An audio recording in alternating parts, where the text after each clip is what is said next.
Disney CEO Bob Chapek is saying that a mask-free and a social distance-free society within the theme parks might be sooner than anybody realizes. Walt Disney World attendance continues to improve and be very strong, even in the middle of a pandemic. And 1,400 Disney employees are being recalled to the Disneyland Resort, all for a new event that was announced earlier this week. It is February 13th, 2021.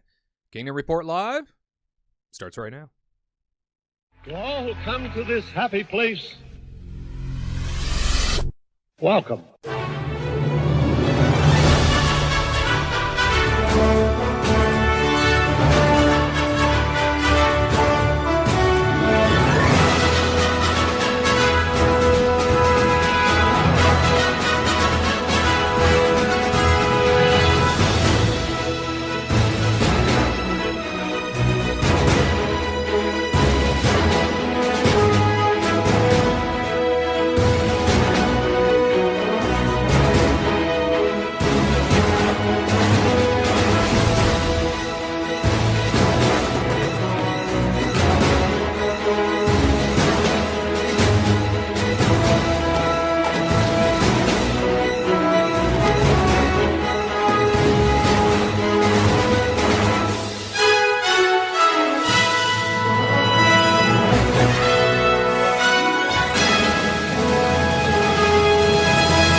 Kicking things off, as always, with a live look outside at the Disneyland Resort on this Saturday midday, and we see in the distance Space Mountain. Who doesn't want to blast back into space and enjoy themselves a ride on the far superior version of Space Mountain, or superior than, say, Walt Disney World, of course. Well, hello, friends. Wade Heath for the Kingdom Report, back with you once again for all the trusted theme park perspective here, live as part of the Warner Brothers Studios Media District in beautiful Burbank, California, just up the road from Disneyland, around the corner from the Walt Disney Studios, bringing you all that Disney news that has been breaking this week. Lots to share, lots to get to. But before we do, a big congratulations to our very good friend, Miss Janice Reading of San Diego. She was the big winner. That's right, last week in our Kingdom Report Live mug giveaway. If you are somebody that fancies a mug with our refreshed logo, you too can win yourself one of these. All you have to do is leave a comment underneath this very video with the phrase that pays. Rivers of America. That's right. This week's phrase that pays, Rivers of America, is what you need to leave in the comment section down below in order to enter this fantastic contest. We then select somebody completely at random to win themselves a big, pretty mug here. So once again, Rivers of America in the comment section down below. If you are somebody who happens to be with us during the live broadcast and you're in our chat room, please do not put Rivers of America in the chat room. It won't qualify. You'll need to wait for the live show to end and then head on down below to leave a comment just underneath the video as soon as that becomes available. And Rivers of America is the phrase that you'll want to use. So once again, Rivers of America to enter to win yourself your very own Kingdom Report mug. And congratulations to Janice and San Diego once again for being randomly selected. Well, my friends, lots of news to get to, lots of things to talk about. But before we get to all of it, we need to introduce some of the friends in-house from AttractionFaction.net. Here with us once again, it is Katrina Manzone and Tyler Crouch. Hi, everybody. Happy pre-Valentine's Day, everybody. Oh! Hello. That was all I had. Oh, that's Wow. it? Oh, That's, okay. yeah, Well, lots of love. romantic, am I right? Is that... I didn't know you were going to say something about Valentine's Day, so I was going to go hello. Why are you gesturing to me? I didn't. I did. Oh, you said happy Valentine's Day, and then you went, oh, so I didn't know you were going to do that. is Oh, what you I'm mean trying to my say. reaction to the Yes, Valentine? yes. Yes, well. Oh! Happy Valentine's So this Day, is the everybody. professional show we have going. Oh! I dressed up just for you guys. Look at this. Look at this. I got my little Disney dress on today, and I got my little Main Street horses. There's nothing more exciting. whimsical than Katrina's attire. Thank you. That's for If you sure. could only see the bottom of my dress, because that's like the main point of this dress, but if you guys know, if you see this pattern, then you'll know what You dress should it is. stand up. I don't think you're going to be able to see it. It is a little far away. That's true. Yeah. Oh, There see, we go. I- Got it. Here we go. I think it's There close it enough. is. You got all the cool rides going on. Stunning. Oh, thank you. A Valentine's gorgeous. Day special. That's what that is. I mean, today is a special day. I'm get to be with you guys. Yeah. And then I get to get out of the house, which is great. How about that? Whoop whoop. Hot damn. I like the house. Yeah, well, that's, you know. I get human interaction besides a cat.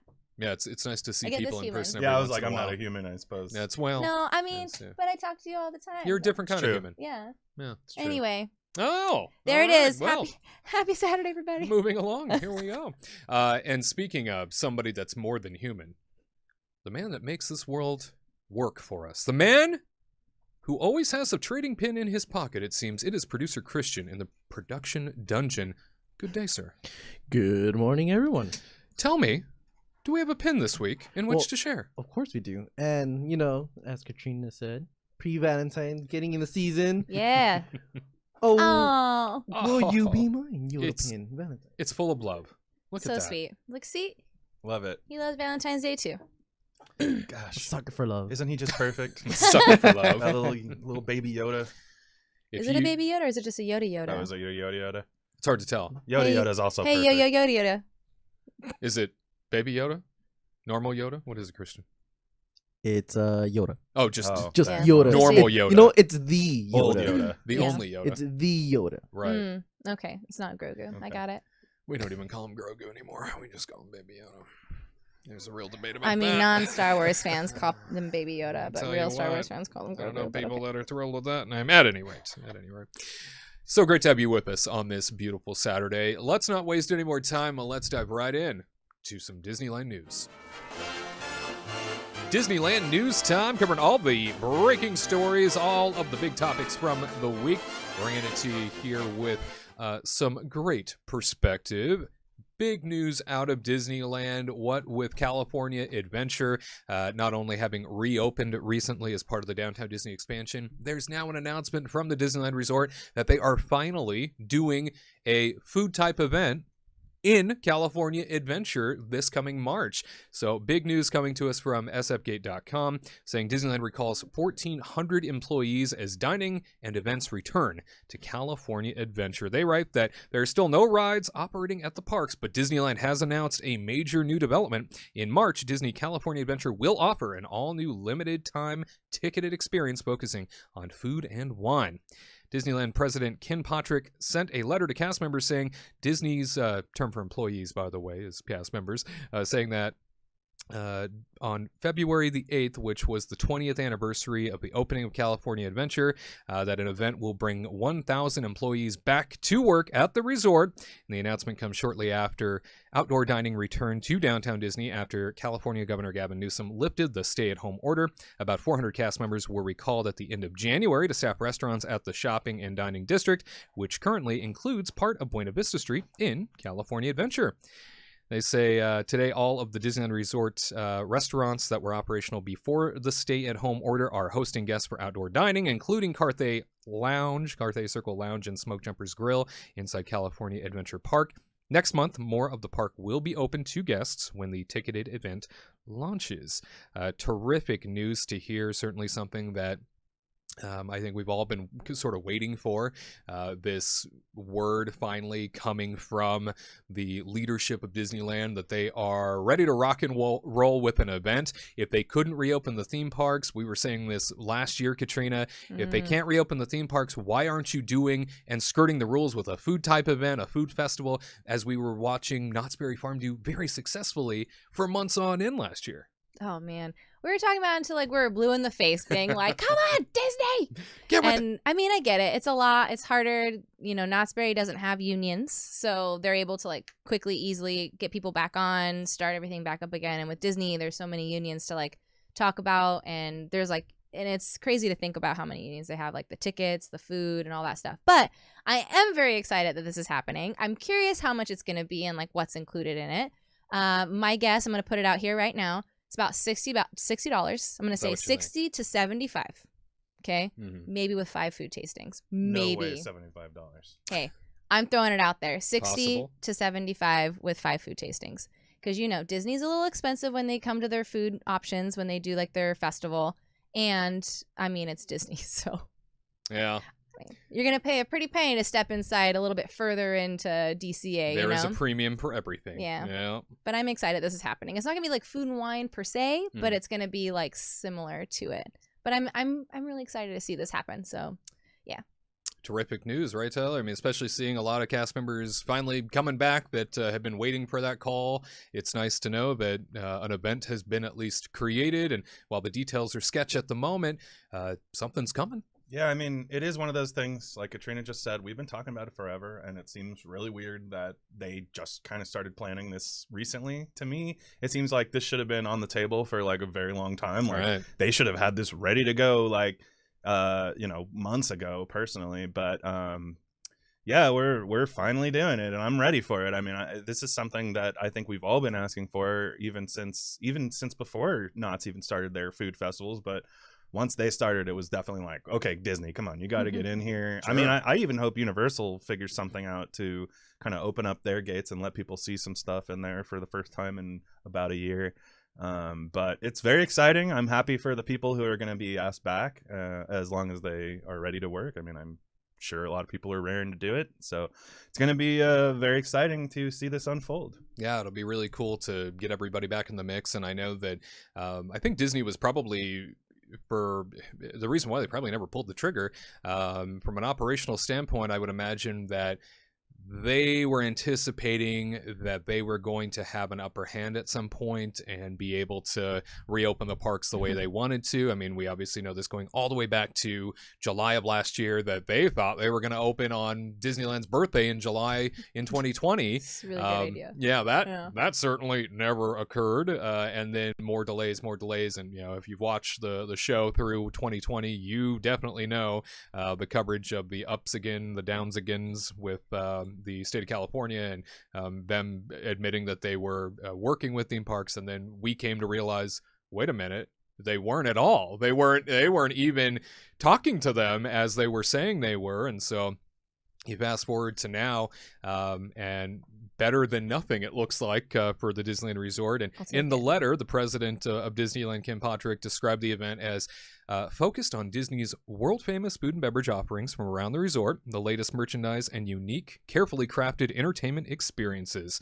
And though he was careful not to use the word festival, the timing and description hint that the event will be a scaled-back version of the Food and Wine Festival that, before the pandemic, happened at California Adventure every March. And I remember last year, they kept those food shacks around for months in all of the overhead footage, and anybody that was able to get photos within the park after they had shut down, we saw that those food shacks remained, I think, all the way through up until like almost fall, and then they disappeared. Yeah, I thought it was like summer, and then they started like slowly taking them away, and then it was like August or something like that, right? Pulled my heartstrings, and it's like, oh well, nope. They kind of figured out it's probably not going to happen. Yeah, that was a sure sign. Or things were growing inside, or making houses for themselves inside those things. So, yeah. little homesteads I along don't know. the parade route at California Adventure. Raccoon friends. Raccoon friends. Maybe the cats got houses. I don't know. That'd be cool. But anyway, I'm excited. I'm excited that everybody gets their jobs. Like, at least 1,400 people get jobs. So I'm super stoked, because when we went to Carthay, even we decided to go on like last Saturday, and just to see everybody's faces being back to work, and then them recognizing us recognizing them again, and they're kind of just so grateful to be back, and it really like filled my heart. So I can't wait to see even more people coming back to work and like fulfilling magic that they weren't able to for months, almost a year, so it's kind of crazy. So I'm really excited. You think about the longevity of all of this, and just how much of a process this has been to even get to this point, and especially those that had returned before, the on again, off again light switch that had been flicked as things were allowed to reopen, and they were shut down again and brought back and sent home. That messes with a lot of mental health as well. And so you think about those folks that might be coming back after almost an entire year away, and that human contact matters a lot too. And we've been in a lifestyle that has required us to be at least 6 feet away from people for a long time at this point. And I'm sure now being able to get cast members back to work, cast members back into the game, as it were, knowing that Disney's been able to do it safely out east, and that they can adapt that into a food event strategy here is pretty cool. Moving right along, though, in terms of that social distancing, in terms of mask wearing, Deadline is saying that Disney CEO Bob Chapek sees a mask-free theme park environment by 2022. In fact, Disney's CEO Bob Chapek anticipates Disneyland and other parks in 2022 may be mask-free and without any sort of social distancing for a COVID-free vaccinated populace. They say theme parks have been hardest hit among Disney's businesses. At a conference call to talk over the media giant's latest earnings, execs said flagship Disneyland and Disneyland Paris likely will not open during the current quarter that ends in March. So looks like that's putting that rumor to rest. Although Hong Kong Disneyland might. Neither Chapek nor CFO Christine McCarthy hazarded a guess on a Disneyland opening date. Asked instead when he thinks parks return to normal, Chapek said he's looking at 2022, saying, quote, "We have no doubt that when we reopen up in parks that were closed or increase capacity, that we will have some level of social distancing and mask wearing for the remainder of this year. That is our expectation." But quoting Dr. Anthony Fauci, he says, "I believe that Dr. Fauci said earlier today during that call that he hopes that there are vaccines for everyone that wants them by April of this year. And if that happens, that is a game changer and could accelerate our expectations and give people the confidence that they need to come back to the parks." That's a big deal. And he continued by saying, will there be some overlap until we know that we have hit herd immunity? Sure, there will. But do we believe that we will be in the same state of 6-foot social distancing and mask wearing in 2022? Absolutely not. Bold prediction there by the CEO. I think ambitious, certainly, and one that I know a lot of people that are staying away from the theme parks and saying, like, I'm not going back until I don't have to wear a mask for my own comfort.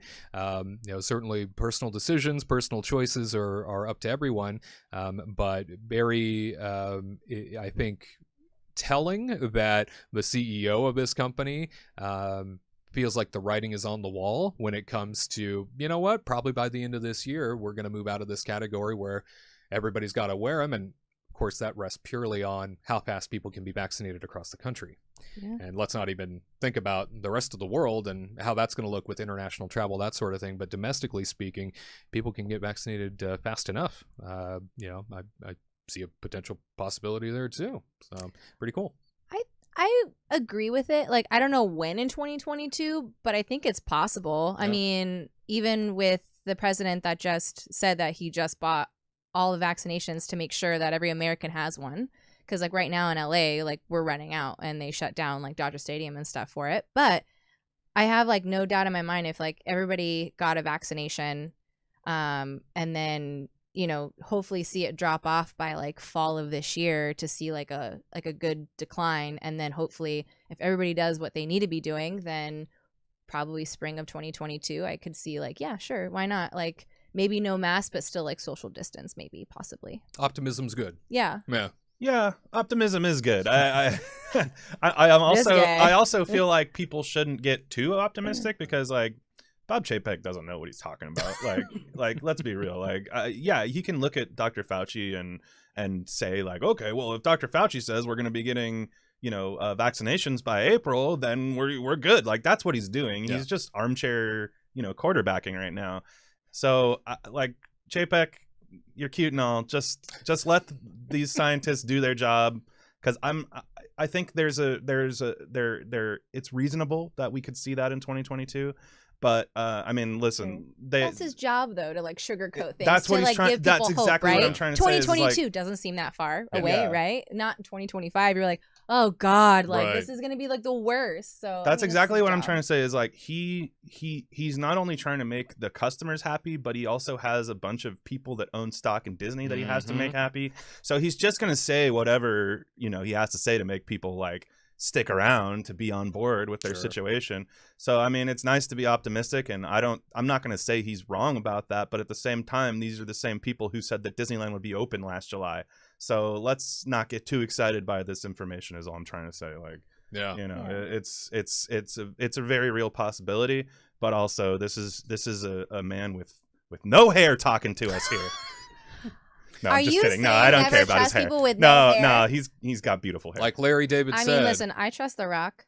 He's cool. They trust The Rock, yeah. I don't trust Vin Do Diesel you? though. He seems very suspicious. I don't trust. Yeah, I don't trust either of them. Larry David considers an attack on bald people basically hateful. So be No, careful listen. there, too. I have nothing against I mean, I think hairless what men. he needed to do. I would say if he said by this year, 2021, I'd be like, Chapek, shut your mouth. Like, you gotta that's be kidding me. impossible. 2022, I mean, it's Disney, right? They'll just say, like, we never said anything like that. What are you talking about? Sweep it under the rug. Boop, boop. There's an entire possibility that based on all the variables at play here that that could be a reality, certainly. And we didn't anticipate what happened in 2020 happening as fast as it did.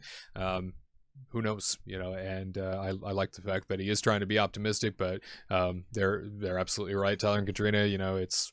He's trying to build confidence in his product and confidence in Disney's ability to turn over this leaf and get into a new way of being, and that new way being the old way, of course. So we will see what happens. Obviously, again, a lot of variables at play here that can definitely impact the timeline, and everybody's hoping for a return to normalcy faster than anybody could predict. So moving on here, you just heard from the Disney CEO, and then we also mentioned the Disney CFO. Well, she encouraged all of us to realize that Disneyland probably going to be staying closed for at least another 1 or 2 months based on what's happening at the moment. The Orange County Register writes that Disneyland and California Adventure are expected to remain closed for more than a year, not open before late March or early April, while California theme parks remain shuttered under state guidelines, according to Disney officials.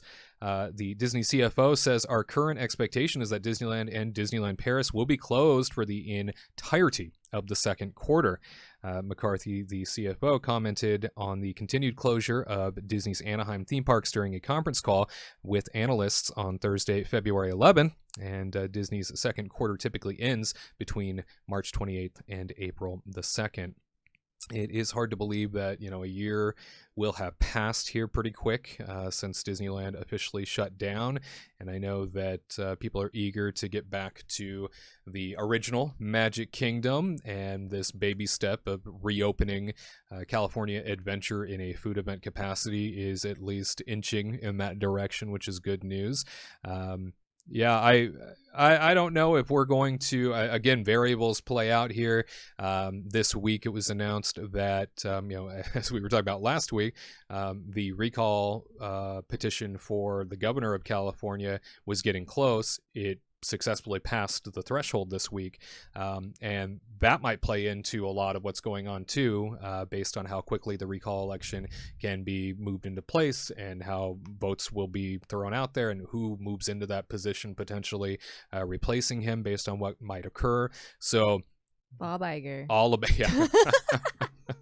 Wouldn't that be a twist? Oh my gosh, that'd be the best. Oh, that'd be the best season finale ever. Right? Take that. All right. Entirely possible, but now Disney making sure everybody realizes that at least for another 1 or 2 months, Disneyland will remain closed indefinitely.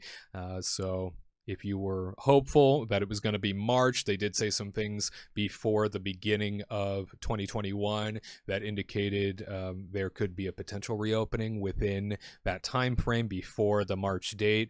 In fact, we even spoke about it here and sort of discussed what they were referring to the last time and how if tier-wise, our color system that we have here for COVID-19, if we were able to get into a certain color tier within the allotted time period, then there could be a potential to reopen a place like Disneyland by March, but it was very lofty of a goal, very much a lofty goal and a very optimistic one that just doesn't seem to be panning out yet. However, we do also know that legislation has been drafted by California lawmakers to try and override the governor with reopening Disneyland and theme parks of its size buy a different colored tier, so sooner. Basically, I don't want to go through all the tiers for people, because if you don't live in this state, it doesn't really matter to you. But at any rate, they wanted it to be basically the lowest tier before Disneyland could reopen.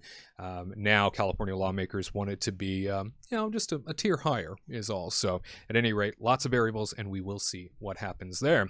And the Disneyland annual pass holder program was also talked about this past week during the earnings call. And Disney CEO Bob Chapek said that the sunsetting of the program, as we all know, annual pass holders in California have basically been wiped out. They wiped the slate clean and said, we're going to start over. And so they created this like legacy pass holder title in the interim. So between now and whenever they come up with a new annual pass holder program. But Bob Chapek said the following: "You've all seen several announcements about things that we've done recently that may have been hearsay prior to the pandemic, like the recasting of our annual pass program at Disneyland and reconsidering the overwhelming demand we have relative to supply. With everything we do, the first lens we look at is to exceed guest expectations. It's very tough when your park has more demand than supply, and we have to put limits on it." So he mentions this during the earnings call because he gets asked about, the annual pass holder program, and, it was such a big chunk of attendance that Disneyland would see, and what's going to happen with that, and is there any validity to the rumor that they were planning on doing something about annual pass holders beforehand. He's casting this now as hearsay, that there was no real idea to strip it of anything, to do anything to the program. That's all, hearsay. But now, because of COVID and the situation that they're in, they now feel they have to do something. I will be the first to tell you, as somebody who was on the inside for the last 12 years, that is absolutely false, and that everybody in the leadership ranks, especially at Disneyland Resort, and the people that could impact it, by the way, all openly talked about trying to find a way to strip parts of this annual pass holder program right out of existence because it was becoming such a problem. Now, over the course of many years, and the annual pass holder program as it grew, you had different leaders coming in that were responsible for adding more incentives and throwing more things in the pot, and it was short-term gains with all these annual pass holders coming on board, and then the payment plan started, and so you started to see a monthly residual income from people that were paying for the pass. And then it got to the point where there was 1 million plus annual pass holders, and Disneyland was like, my God, they're taxing all of our infrastructure. They're overwhelming these parks on most days. We don't know what to do for the average visitor anymore. We have to figure out something. And they were planning lots of different things before COVID. So the fact that COVID just gave them an excuse to rip the Band-Aid off, it tells me that, finally they have a boogeyman to point to, and they don't have to be the bad guy anymore. But I am here to say, I disagree, Mr. Chapek. Yes, well, interesting. Chapek saying things that are not true. Weird. No, I totally believe that. I mean, there's no way they couldn't have been thinking about trying to strip this program.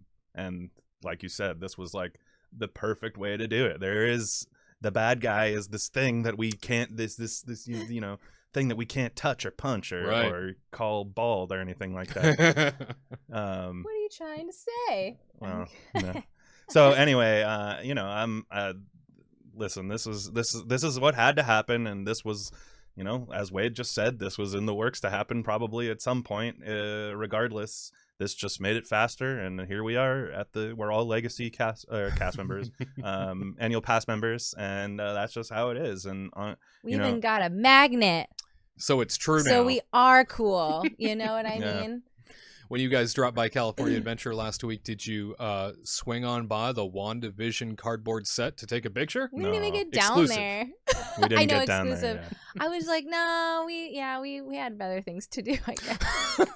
But I told them as soon as we walked in, though, I just wanted to hold up my annual pass, being like, legacy, legacy, legacy, and then they were like, get out of here.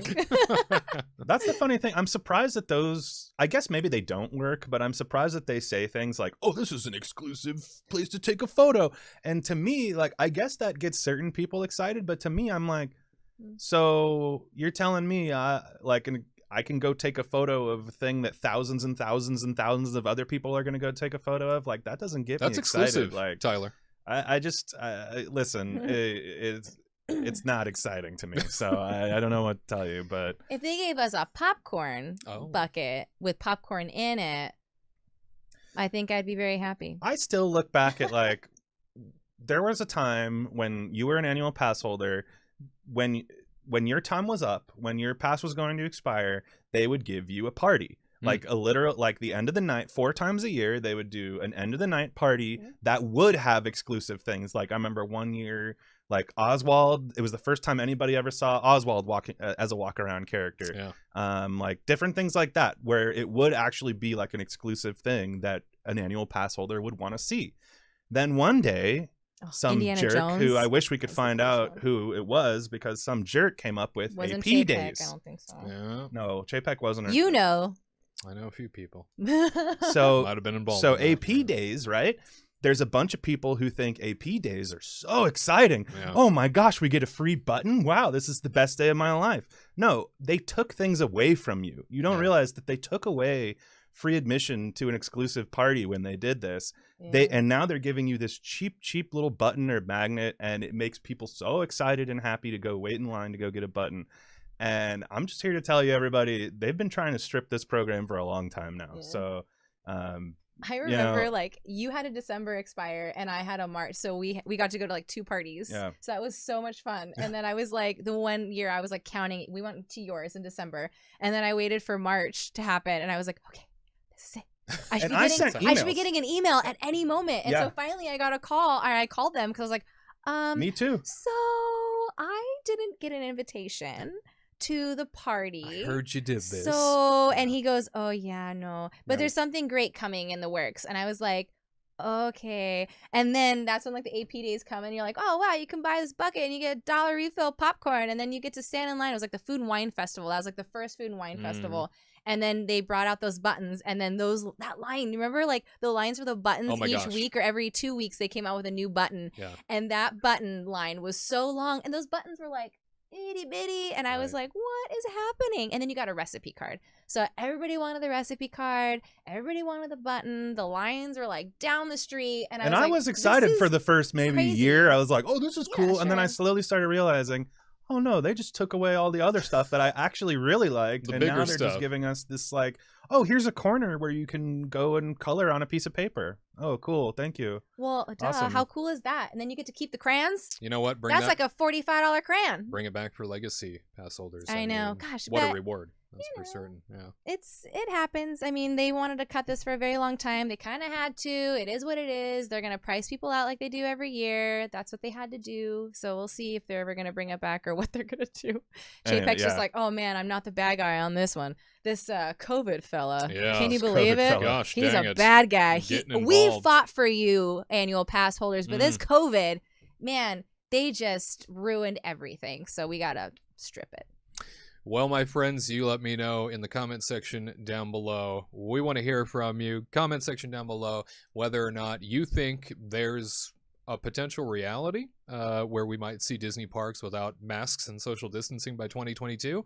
Also, if you like this video, make sure to give it a big thumbs up if you haven't done so already. Not only does it help the video perform, it also lets us know we're on the right track. We'll do more videos just like it. You stick around, my friends. We're headed to Walt Disney World after the break. Do you know everything the ghost host is going to say before he says it? Are you ready to thank the Venetians each time you board Spaceship Earth? Can you recite Walt's opening day dedication speech? Then join the Kingdom team today, the influential legacy fan community featuring exclusive merchandise that will alert all who've come to this happy place that you are more than just another guest. You are a trusted theme park fan. Don't miss out.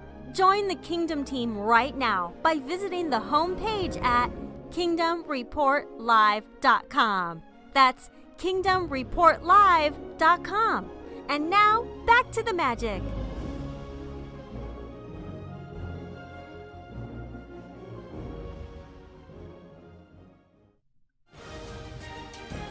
Gared on the Go Time. Walt Disney World reporter Gared Hassel standing by in Walt Disney World with all the latest news and topics to share.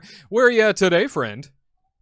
Hello there, everyone. I am in front of the new France expansion here in Epcot, which is my favorite park. I'm in front of the new entranceway where it says opening 2021. No designation as to when in 2021, just 2021. So we've got like 10 more months of excitement, hopefully summertime. But you never know when it comes to a place like Walt Disney World. They can come and go just as quickly because this was supposed to open spring of 2020, and well, we know how that happened. So fingers crossed that by summer 2021, we will get to go on the new Ratatouille attraction as well as eat some delicious crepes at the new creperie. But the bathrooms are open. So if you're a bathroom person like me, perfect for you.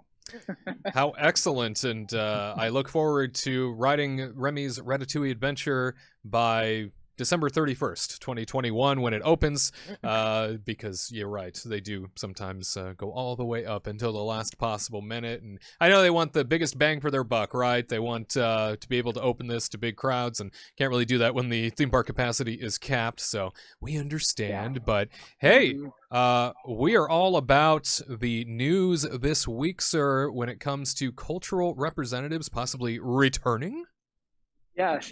So if you've never been to Epcot, or if you've been to Epcot in the past, one thing that made Epcot so interesting was that in each of the countries around the World Showcase, the citizens of those countries actually worked here. So you'd go to France and people actually from France were here. You didn't have Joe from Iowa. Nothing against you, Joe from Iowa, but having the cultural representatives added a sense of like, it just made it more authentic, more real. You go to Italy, they're from Italy. You go to China, so on and so forth. And we got news that International Services, which is the department of Disney that looks for cultural representatives, they go to the different countries and say, hey, we need 10 people from France to fill spots in there. They are actually looking for cultural representatives for the new creperie here in the France expansion. They're going to be looking for hosts, servers, pastry chefs, and a crepier, which is a fancy name for someone that knows how to make crepes, which are really thin pancakes. If you've never had a crepe before, they are phenomenal and delightful. The creperie is back in the expansion. You can actually walk back there, but there is a wall up, and once that wall comes down, well, you can get some delicious crepes. You can get them on the go. You can get them to sit down, and then beyond that wall, well, you've got the new Ratatouille attraction, Remy's Ratatouille Adventure. But it is exciting to know that hopefully within the next few months, we may have some cultural representatives out here speaking French to all the lovely guests that are coming through, rather than having, again, Joe from Iowa. Nothing against you, Joe, but I would love some authentic Frenchmen and French women here, some Parisianers and all that good stuff. But Frenchers. very exciting. Like a Gaston type man. Yes. Well, that is me. I've got the burgundy shirt on, and I'm still working on the muscles, but I will be your Gaston type man for the day. And unfortunately, I'm not from France. I'm from Stockton, California. Oh, it's like Joe from Iowa. Yeah. You're I don't know. Being from Stockton might make it worse, but yeah. 11209. What up? As long as you started your day with 5 dozen eggs. Yeah, today was only 4 dozen, but but that's when I was a lad. When I'm grown, I eat 5 dozen eggs, so I'm roughly the size of a barge. Wow. Thank goodness for that. Hey, this is great news, knowing that cultural representatives are on their way back. I know that last year when Walt Disney World had to shut down, it became more so about just trying to find work for the people that, were sort of full-time individuals that had been with Disney World for decades, and trying to move them back into place. And I know that a lot of cultural representatives were sent home. It's usually part of and tied in with the college program as well. A lot of individuals like to come be a part of Epcot from around the globe and fill those various pavilions, as you mentioned, Gared, with that authentic touch. And unfortunately, since Disney World officially reopened last year, we have been getting Joe from Tampa, and it's been tough not going to these individual countries and seeing people from those countries. So really cool to hear that we are back on track, at least for France, and starting to see a little bit more motion in that direction. It's one of the reasons, Katrina, why Epcot is so special. It was even when the last time we were there in November, we were walking around Epcot, and it just felt weird because we're used to seeing these like, you know, cultural representatives wearing special costumes that are, you know, represented for each country. And now you're seeing them wear, you know, like cast members just wear the flagged shirts that they always wear at the food and wine festivals. The all flags. The all flags white shirt. And it's just so strange. Like we walked into Mexico and we're like, whoa, this is weird. And it just doesn't seem right. And I get it. Like, you know, they have to do it. You know, they couldn't really get those representatives, but I'm really excited to see them come back because I always love seeing them wear their costumes and stuff because no other person besides if you're from that country can wear those costumes in the store. So I thought that was really cool. Yeah, it makes a big difference. And hey, Gared, when it comes to Epcot, there's a piece of Epcot that was recently removed, and that was the Leave a Legacy monolith. These are basically the giant gravestone-looking things that were out in front of the park as you walked in, leading up to Spaceship Earth, the big golf ball for the people that don't know Disney lingo. And those monoliths were removed for the sake of reimagining the entry experience into Epcot, and so they went away. But one of the things you could do with those gravestones, if you will, way back when, was you could make a purchase and put your face on this monolith and be part of the legacy, be part of something forever and ever, right? And it's kind of like Disneyland with the bricks out front, and you've got people with their names and their family logos and stuff like that they can put on these bricks. It was sort of a similar idea, but with faces. Very, very small faces out in front of Epcot. So those got removed during construction, and they brought those back in a capacity. What can you tell us about it? Yes. So before I get into the actual story, if you've never seen it, from 1999 to 2007, guests had the opportunity to take pictures by Disney and have their faces put on these gravestones, as you said, Wade. And it was there to create a beautiful representation of our global community. That's because Epcot is all about the world coming together. It was Walt's original idea for Disney World to be Epcot, a sort of a utopia where everyone comes together.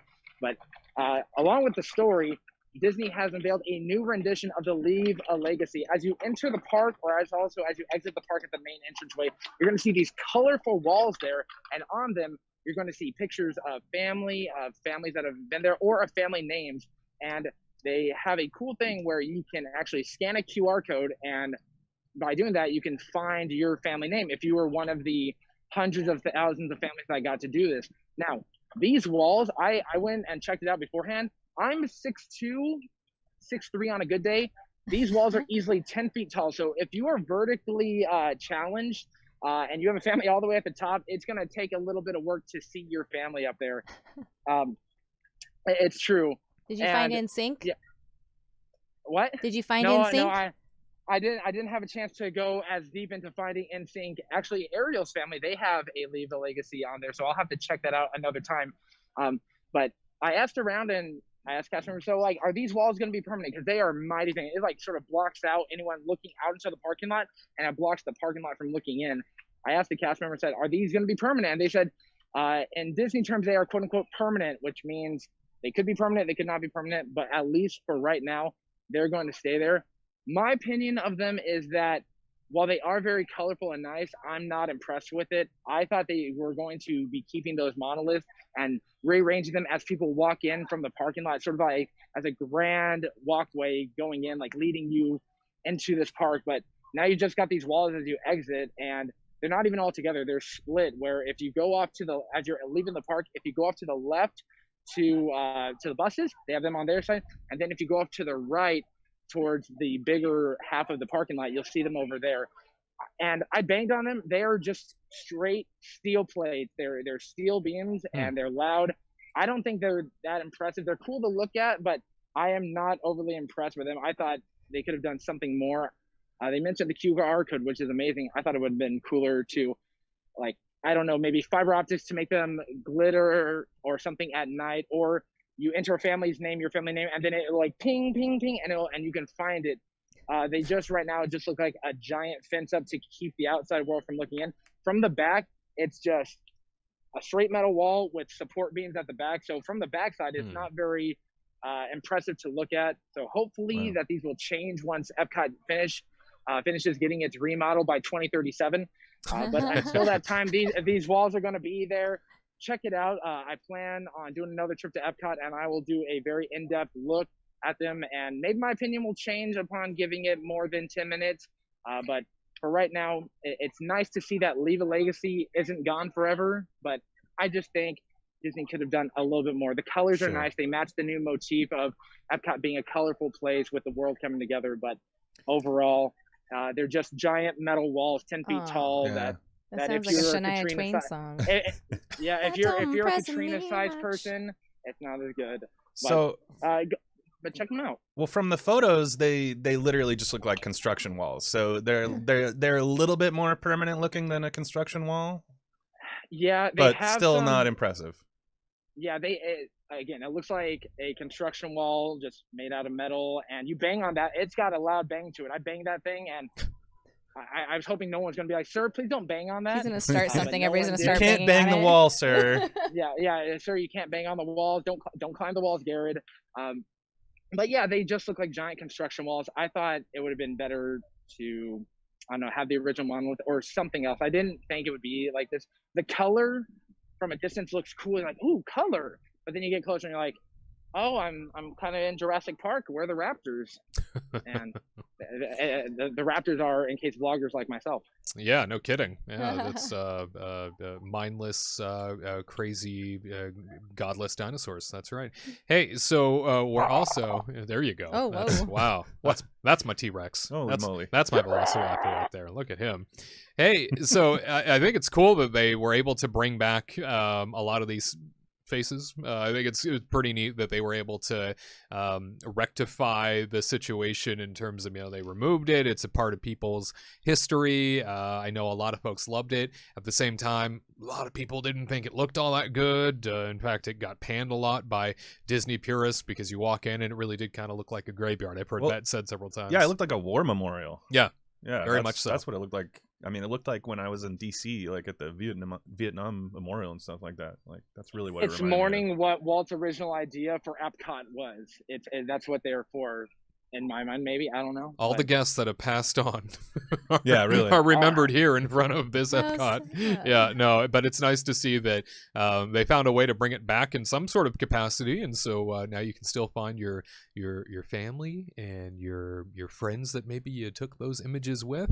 At any rate, we digress, and it looks like based on the fourth quarter earnings call, or whatever quarter that was, quarter one earnings call, excuse me, fourth quarter earnings call, that the Walt Disney Company is mentioning that attendance from last year, when Disney World first reopened, it left a lot to be desired. Obviously, attendance was capped. Things were low. Things have improved. Isn't that right? That is right indeed, Wade. So when the parks reopened around July of 2020, there was a 25% capacity limit in each of the parks.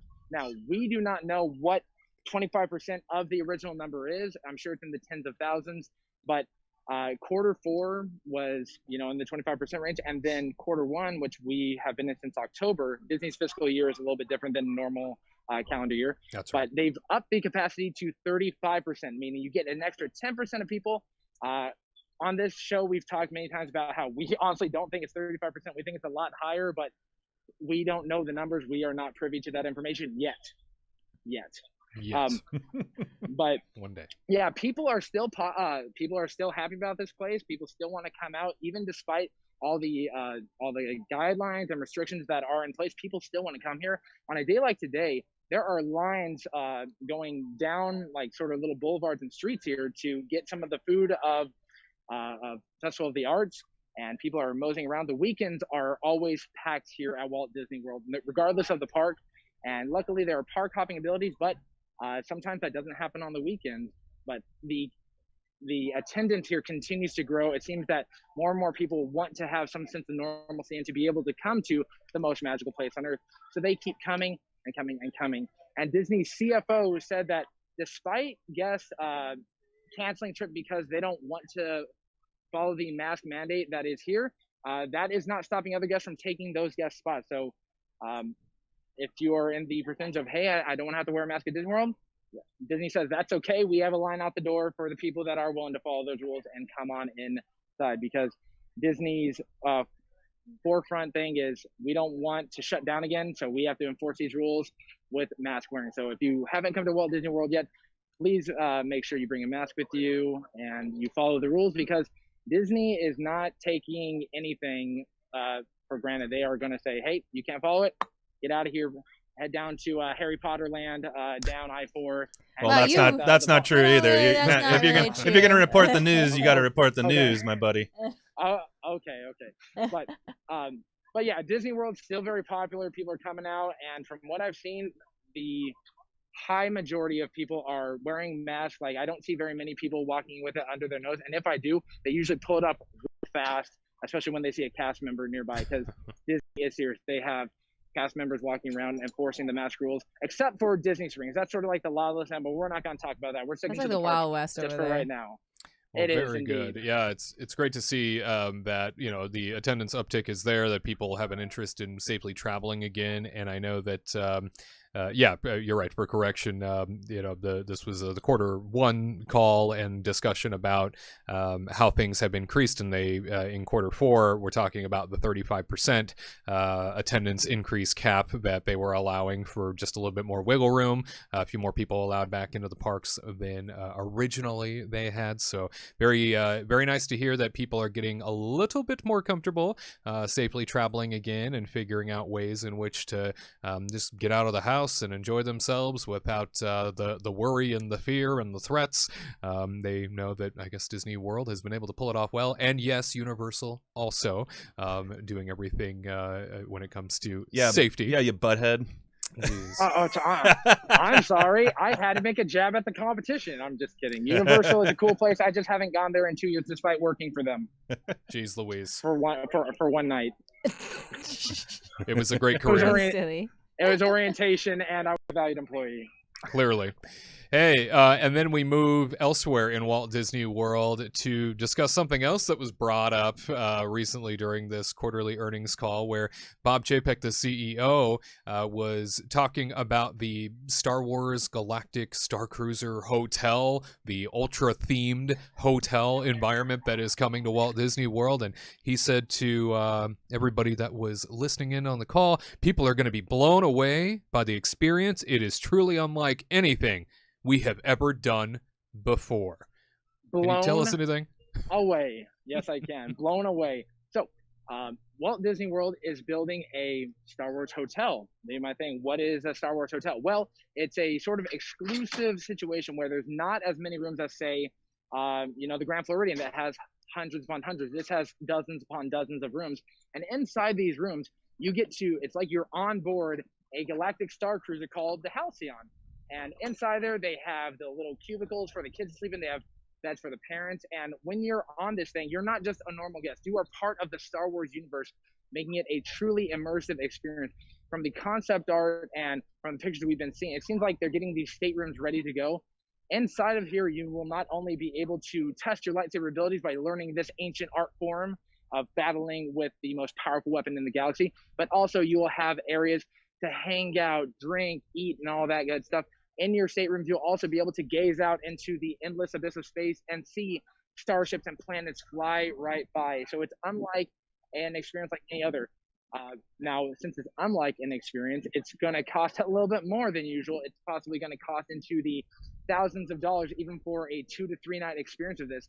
But if you can do this thing, you get a special way of going into Batuu, into Star Wars Galaxy's Edge. You take a special shuttle and land onto the planet of Batuu, and with that, you get to go on Tyler's favorite ride, the Millennium Falcon Smuggler's Run, and you get to go on Rise of the Resistance.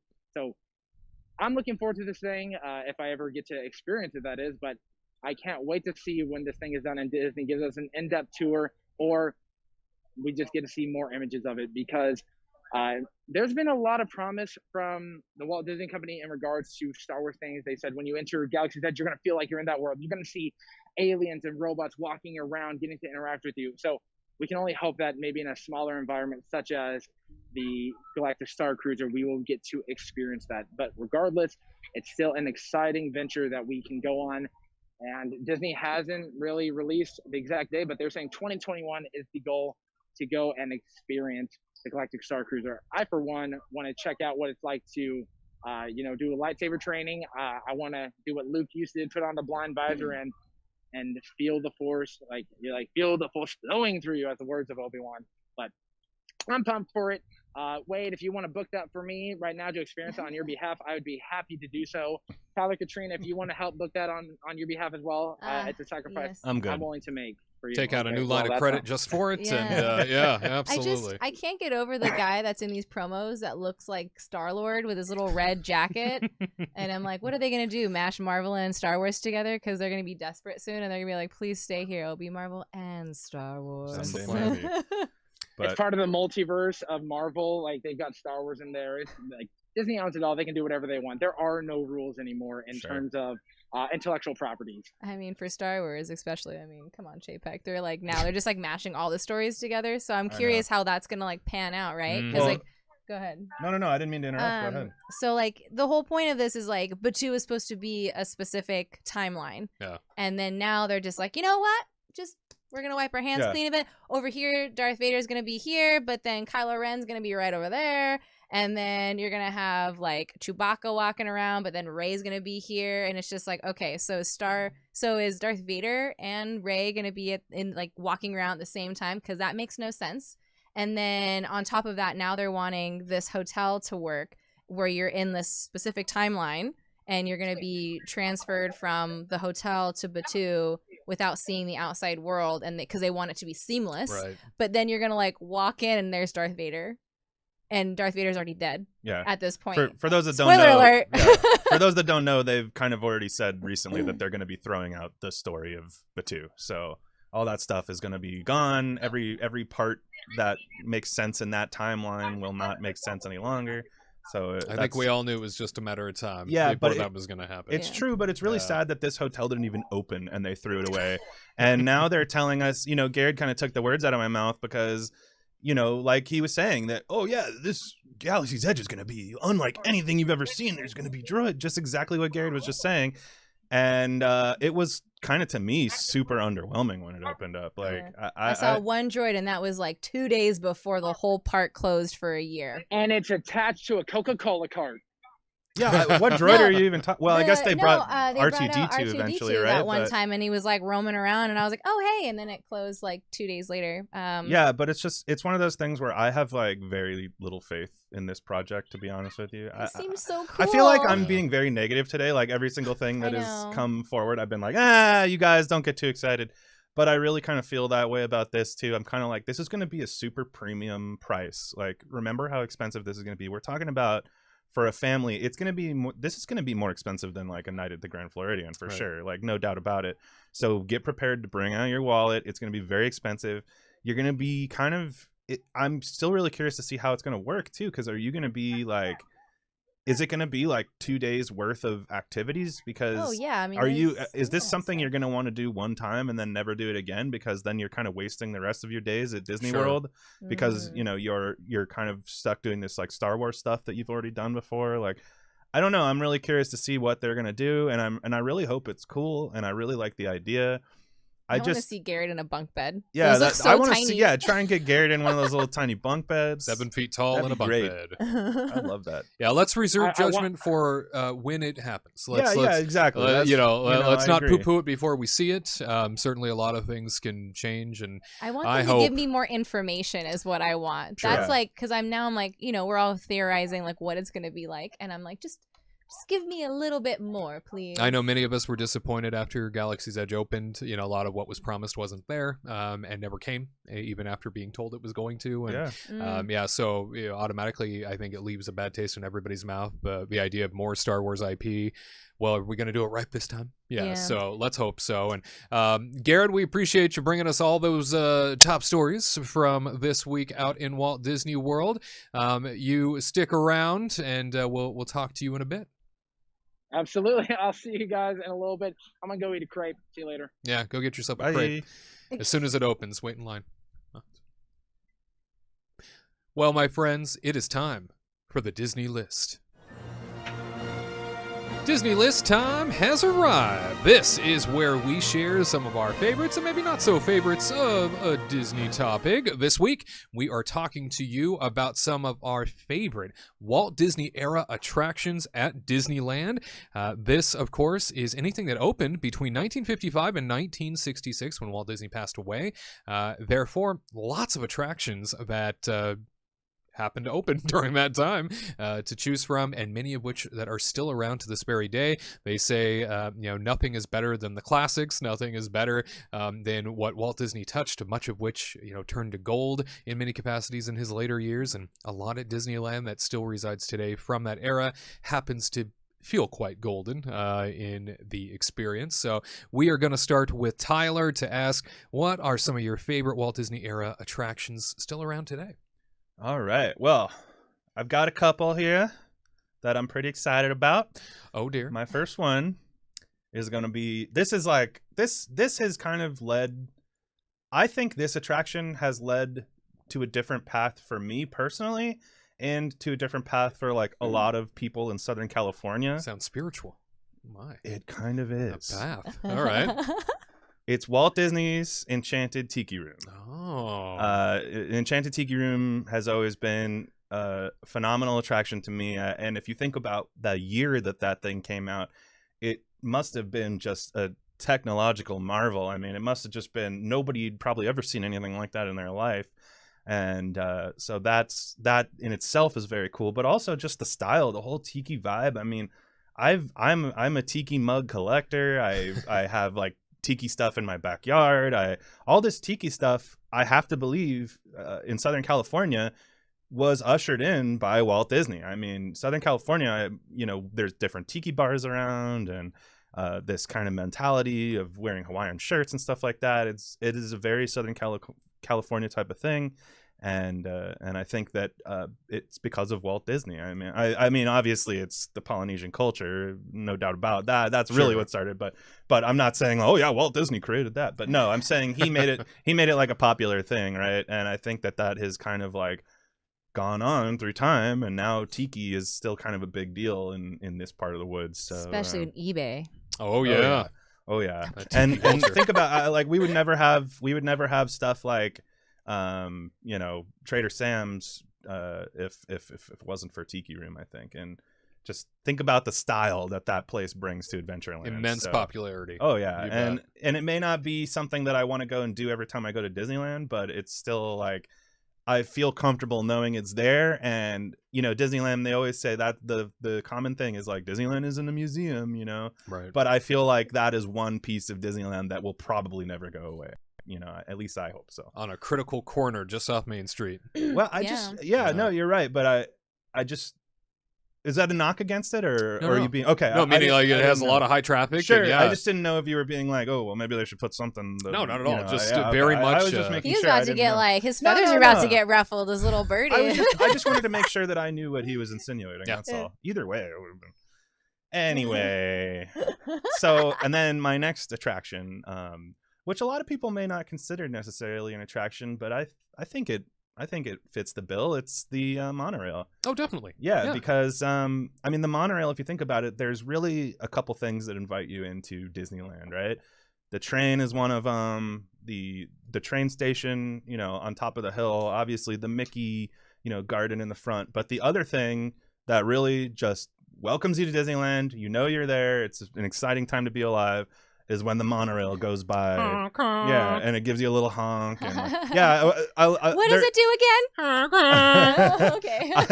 I think like you could say it's been hundreds of times where I've been like walking through Fantasyland and all of a sudden the monorail goes burn burn. I'm like, oh, yeah. And I like jump. I'm like, what the heck? Oh my gosh, it's just the monorail. It's very loud by Matterhorn. It is. I must say. It is very loud by Matterhorn. It does catch me off guard. But anyway, but monorail is one of those things that like, Bob Gurr came up with this great idea. It's just a transportation.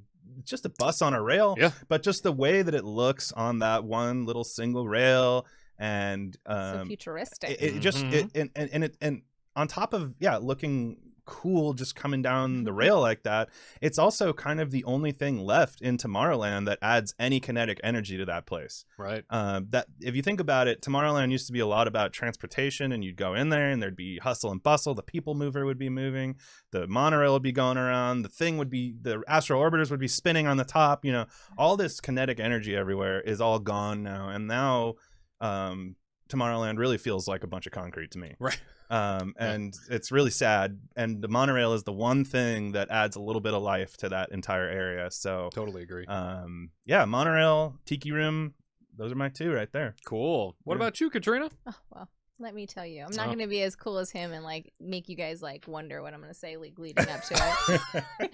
That's like a TV host type Natural thing. You know what I storyteller mean? over He's there, like, we'll be Tubby right Crouch. back after this, and then it's like, what is it? Anyway. I've been doing podcasts for a couple of years, guys. Okay. You guys ready? Okay. Prepare. Casey Jr. Circus Train is How my adorable. one.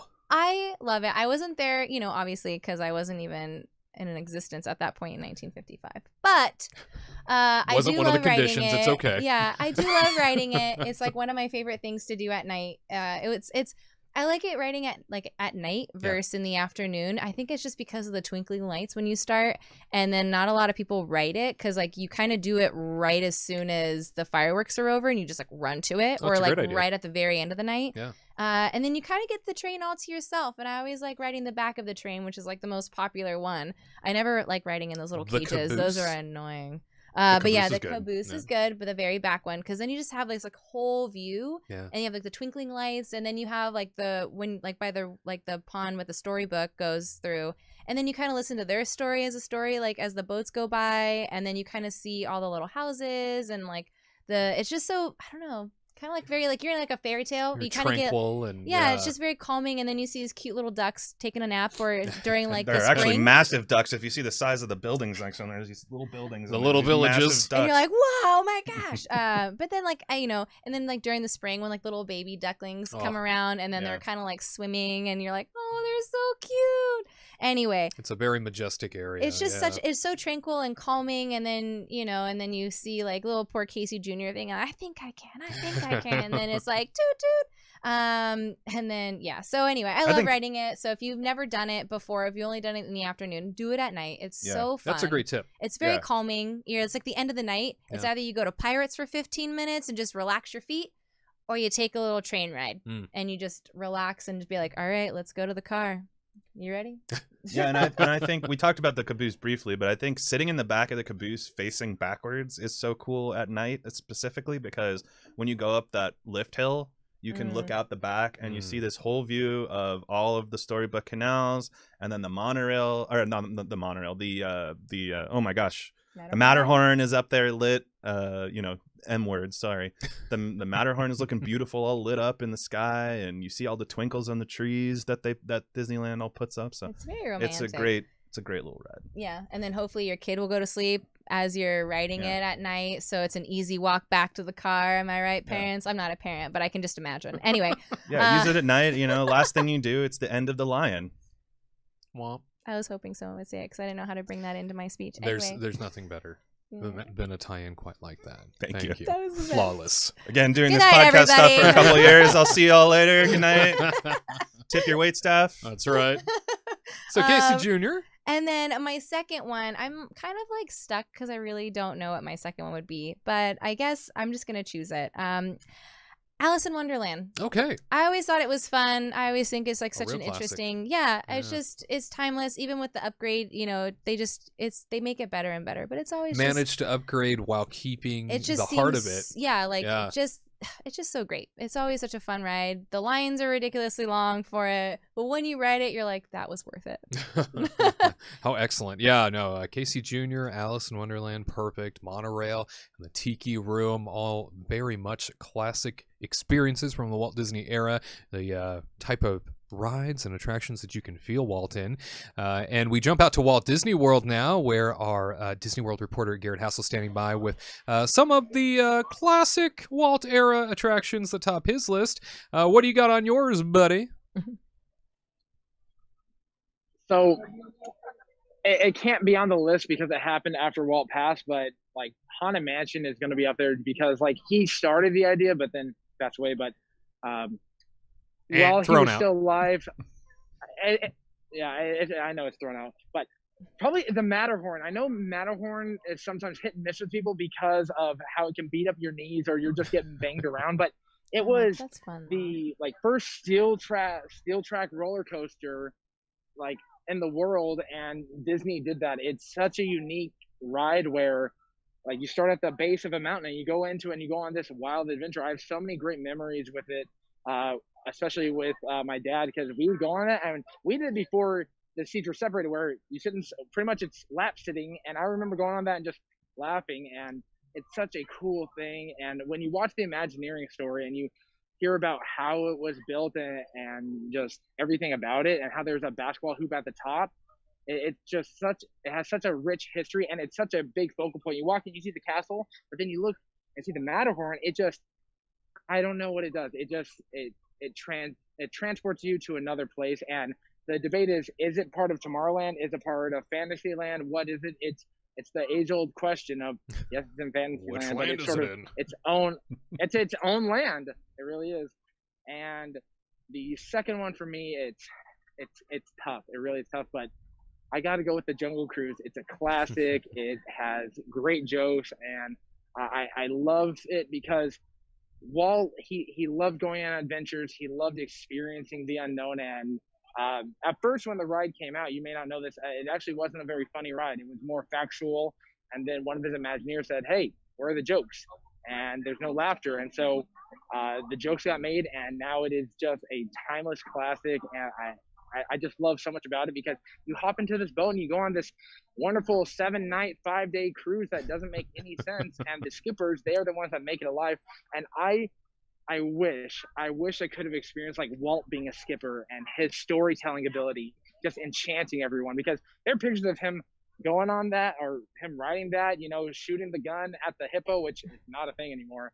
But I would love to get to experience the Jungle Cruise with Walt. But the Matterhorn, Jungle Cruise was an original day attraction, and the Matterhorn very soon came a few years after. So those are my big two right there. The Jungle Cruise out here is not even close, and Matterhorn, in my opinion, is better than Everest because I despise that mountain. I do not like Everest. He's just a feared. He's just don't be mad at him, everybody. He's just a scared boy. Eating 5 dozen eggs. This size is all a facade. Like, these muscles are for show. I'm actually scared, and I'm allergic to pain. And he needs a friend. Somebody get him a friend. That's right. Big hugs. Oh, Ghost Toast, maybe? Ghost Toast. Yeah, Ghost Toast, yeah. You should have seen his little tiny girlfriend, Ariel, trying to drag him on this ride. And he was like, "I'm so scared." It's actually kind of true. She's like, "Gared, we're going to go on it." And I said, do we have to? And she's like, "You don't have to." I'm like, "No, I'm going to go on it. I'm going to go on it. I'm going to be a big boy. I'm going to do it." And I was so proud of you. 5 minutes. I only cried for 5 minutes. And then I think she said, "Let's go on it again." Yep. Yeah, I'm sending that one out. I'm sorry. But I will say he was a hero protecting her and Dinosaur. That's true. At least So- there's that. So proud. Dinosaur, So proud. I'm the champ. It's the closest And thing then- to Indiana Jones. My disgusted reaction sitting next to her We got having pictures. a meltdown. Yeah. Why are you reacting this way? It's just a dino. It's just a dino. We're not going to Dino. make it. Yeah. We're not going to make it. They say in that ride. We always end up. We making always make it. We always make it. We always make it. Right. At some point, it's a lie.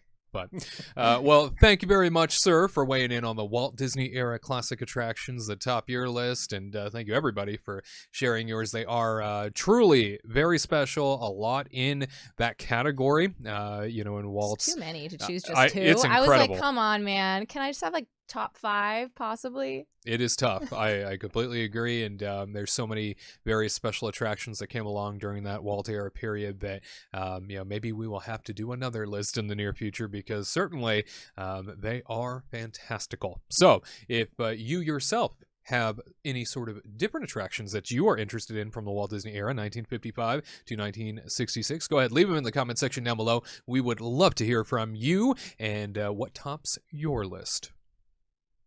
Hey, stick around. Kingdom Report Live rolls on next. Hey Kingdom Team, do you need more magic in your life? We understand, which is why we connect you to more of what makes you happy 3 times a week. Catch our theme park coverage, vlogs, and reviews every Tuesday and Thursday. And experience the Kingdom Report live, streaming every Saturday at 3 p.m. Eastern, 12 p.m. Pacific.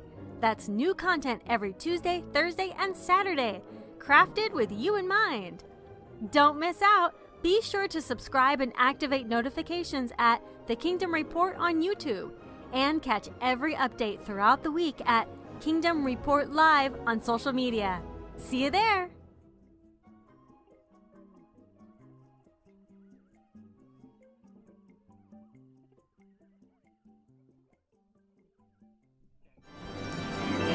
Kingdom Team All Call Time. This, of course, is the question and answer segment of our program, where you send your questions on over to us at kingdomreportlive.com by filling out the form there on the home page. If you have a question for us, you can do that, or you can leave it down in our comment section just beneath this very video. My friends, this week we have a question coming to us from Bill Gruber. He asks, will the food event at California Adventure ultimately lead to Main Street or Disneyland reopening with a special event also?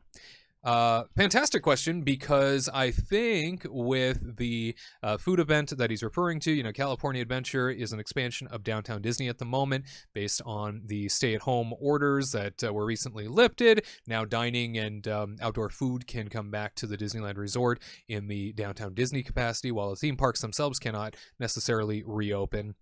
They are using the Downtown Disney expansion into California Adventure as a thing, and now announcing that they are going to do a special ticketed sort of food festival type event going into March is now on the docket, and something that we all agree should have been done a long time ago. But this question being, do you think that that food event is going to ultimately lead to Main Street or Disneyland reopening?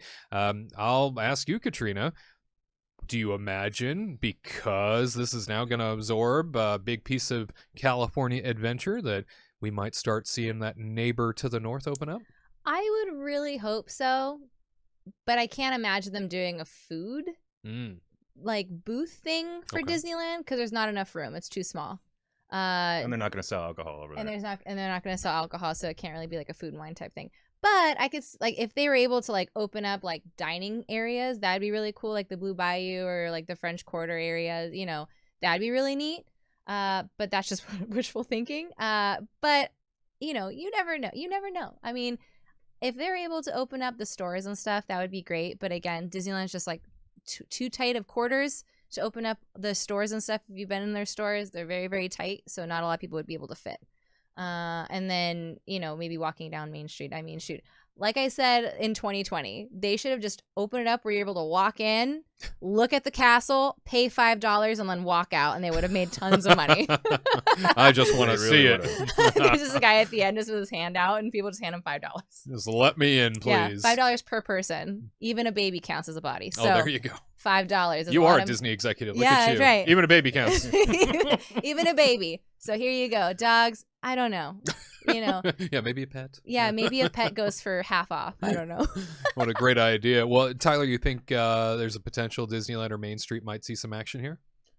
I think there's a potential for them to open Main Street up, but I'm not necessarily sure they would do food over there, because, I mean, they would have a couple things open here and there. I'm sure they would sell corn dogs to anybody that wanted them, like, for example, but fried chicken. Yeah, that's a possibility, but I just don't think they're going to do like a festival type of thing over there. And like kind of what I just kind of threw it out there earlier. They're not going to sell alcohol over there, and that's going to be kind of one of the things that is really going to make them a lot of money. So, I just don't see that happening as in a food kind of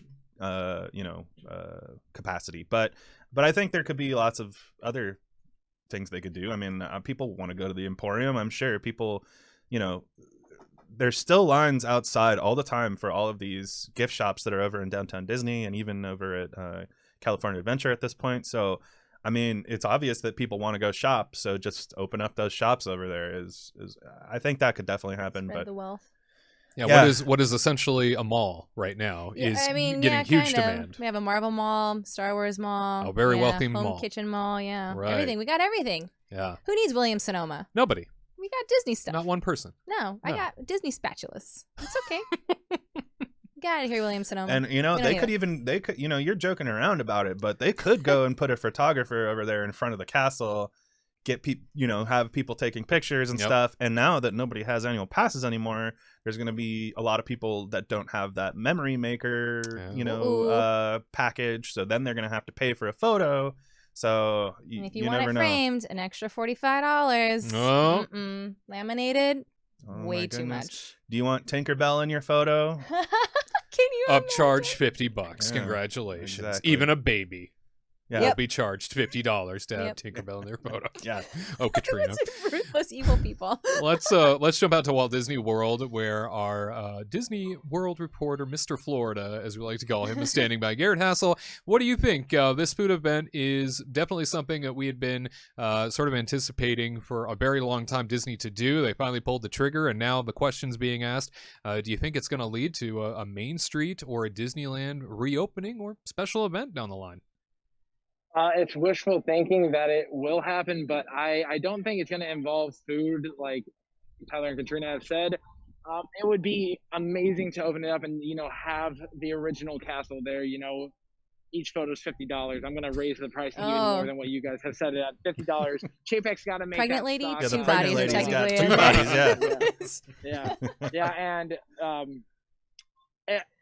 an idea popped in my head. It'd be cool if they did some kind of morning brunch, like sunrise over the castle brunch. Oh my I like gosh. this. I This would is a good totally idea. be there. Yeah. Gared. I do occasionally have one good idea. It's usually every 4 shows, but it does happen. But a brunch would be pretty cool. Or if they did have something over there, it'd have to be some kind of like non-alcoholic specialty drink of like San Pellegrino and Apple water from Pirates sparkling of the water Caribbean juice or something. thing.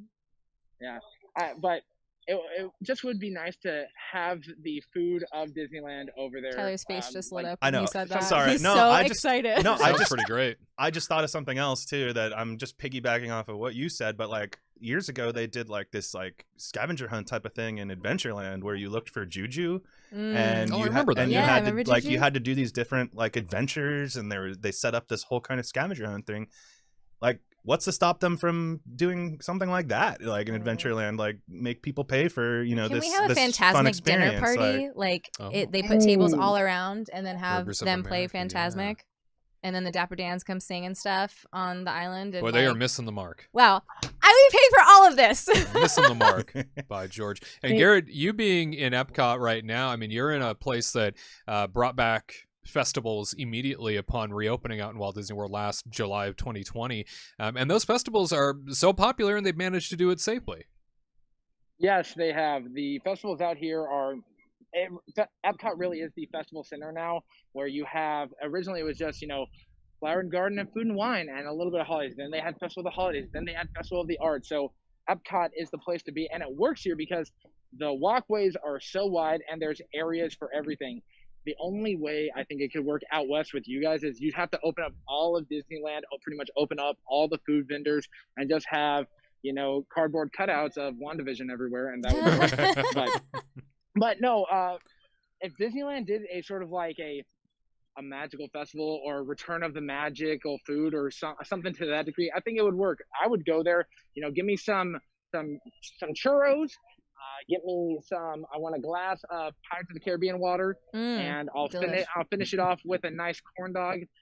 Something about it, but Disneyland corn dogs are way better than Disney World corn dogs. I think Disneyland food is better. It's something in there. It could be. I don't know, it could be magic or it could just be inflation, either way. But yeah, festivals here at Epcot work phenomenally. They don't work in the other parks as well, but maybe Disneyland could do it. And then an idea that popped into my head, why don't they have like World of Color at night, like having not a big water, but dancing water and a World of Color dinner party, something simple, just like your Phantasmic idea, Katrina. A lot of great opportunities, yeah. Absolutely. So it just is, like Disney, think a little deep, or dig a little deeper, in the words of Princess and the Frog. Put something out there, and $50 photo packages of one photo, and it's a wallet size. That's what we want. How about that? No retakes. Yeah. Just like the DMV. Yes, please. You blinked. Oh, I'm sorry. One more time, $50 more. It's called business. It is called business. That's right. Yeah. That's Chapek's favorite word. Well, and I'll tell you, I think that with much of California Adventure quickly becoming absorbed for this event that is on the way, you know, we talked about this before we even started filming today. The idea of like, well, you know, maybe they could section off certain portions of the park for the sake of having people still be able to access Buena Vista Street, go to Carthay Circle and sort of that area right there in Buena Vista Street, Hollywood, and then have the rest of the park sort of dedicated to the special event itself. If need be, it does sound like they need a release valve for the sake of added interest and lots of people and places to put individuals that are coming to the resort, in which case they probably would need to open up Main Street in some capacity, even if it was just for shopping and adding some carts. Reminder also that they have the backstage corridors as well that they can open up for the sake of what they used to use for overflow. You know, if Main Street was really busy, they'd open up the backstage walkway areas that they recently themed, and they would allow people to walk through there. But we're interested to hear what you might have in mind when it comes to whether or not Disneyland might reopen, whether or not Main Street might potentially reopen now that California Adventure has announced this special ticketed event coming in March. Leave your comments down below. We would love to hear your perspective. All right, my friends, that about wraps up this broadcast. It's amazing how fast time goes when we're having so much fun. Hopefully you have enjoyed yourself. We will jump out to Walt Disney World and ask Gared Hassel, any closing notes, my friend? Yeah, so I'm here with my buddy Andy Van Hinga. Oh. You know, I asked him like, "Hey, what do you love about Disney World?" He said, "I love the people. I love the people." Aw. But for me, He looks like I'm gonna hang out with my buddy Andy right there, and you know, we're gonna explore the world around here. Maybe take a nice swim and check out the barges for Harmonious that are coming. 4 of those, one big one. I'm looking forward to it. They've been doing testing. One of the mechanical arms is up, as you can see right there. But I'm going to enjoy the wonderful food here because Special Large closes in a few days. So I'm going to enjoy that because go to Flower and Garden Mexico comes for next. me. What? Go eat at Mexico for me. I will, after waiting in the 20-minute line to get inside, I will be No, sure like to the do that. booth, not inside. Oh, forgive me. I will Jeez. check out the booth, you know, get an overpriced margarita, but No, think just I the food. might That's go- okay. Okay. I'll go get some food, and I think I'm gonna, I don't know, even though it's not part of the festival, getting something from Regal Eagle, that just sounds like perfection. You can't beat Sam and his all-American cooking. Can't You beat do that, love but your smokehouse. Yes, sir. I do, because I'm a foodie. Yeah, you are. We know this. But- and we didn't say but it. no, You did. But it's a been in gorgeous my day mind, though. here. Yeah, it's a gorgeous day. Andy and I, we're gonna go hang out, have a good time. Is that right, buddy? Okay. Yeah. We're gonna have a good day, explore Epcot, and check out more of that Leave a Legacy stuff. But that's Well, all from me out here. Thanks for dropping in, and best of luck to you in your Epcot adventure today. And Tyler, Katrina, any closing notes from you? No, nothing exciting No. this week. Just chilling, enjoying Valentine's Day. Want to watch Brandy Cinderella? Yeah. That's it. Sing along with it. You know, dance around the house and pretend I'm 5 again. Now it's like older than that. when that movie Smart. came out. But Yeah. anyway, yeah, that's my great It's weekend. a big plan. Woo! All right. Well, you know, if you have a mother, love your mother this Valentine's Day. Let her know that she is loved and that she is in your heart, because every mother deserves your heart. That's right, Gared. That's right. So keep that in mind, all of you, especially Gared. Well, my friends, we look forward to being right back here with you next week at 3 p.m. Eastern, 12 p.m. Pacific for an all-new Kingdom Report Live. And remember, the legacy of Walt Disney World lives on because of people like you and me. See you next week.